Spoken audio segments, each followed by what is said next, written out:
Chris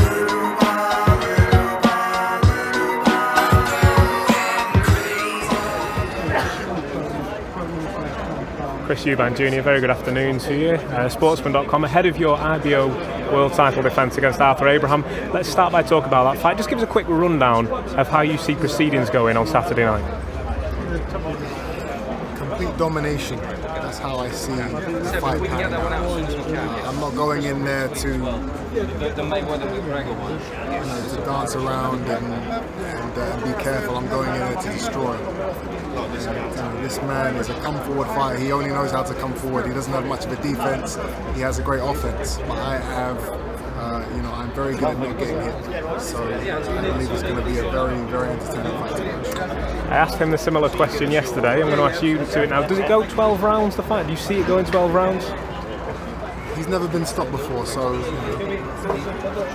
he's proven to be a rugged, tough opponent. But the way I've trained, the way I've prepared for this fight, and the tactics I'm going to use on the night, I don't see it going 12 rounds. No fighter likes looking past an opponent, and I'm sure you're the same. But if I put it to you, should you get past Arthur Abraham on Saturday? We know that there's talk about the series coming up. Are there any, what names are on your hit list, if you like? Who do you want to go out there and have W's against?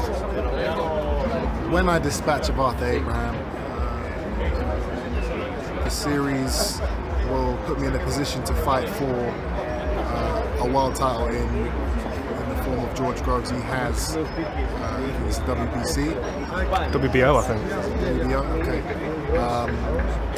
That is the biggest title in that tournament. I don't think any other fighter in that tournament has the title. So he's the #1 seed and he is the #1 target. It's nothing personal, but Groves has the belt and you want that belt. It's nothing personal. I haven't got anything against George. I've known him for years now. I've sparred with him many times. It's his business. He has the belt, so it's my job to go in there and rip it from him. You talk of sparring with another fighter who, of course, he's got the belt, so he is a world-class fighter. What's it like when you're in there sparring with someone who you know that in the future you may be coming up against for, such a prize? You might have a title on the line in the future, or a series or whatnot. Yet you're still trying to learn from each other. You don't want to give too much away, but you want to test yourself in those spars. How does that work? I want to leave a lasting impression, to let that man know if and when the fight does happen in the future, he's in deep water. And he knows that. And that's exactly what I did.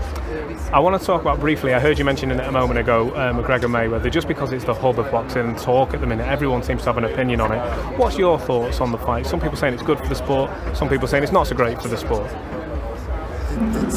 It's bringing the sport worldwide attention.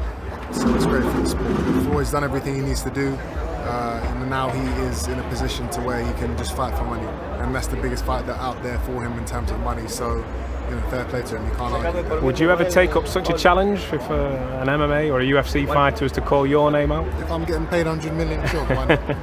Chris Eubank Jr., thank you very much, and we wish you all the very best for Saturday. Okay, thanks. Thanks, sir. Cheers.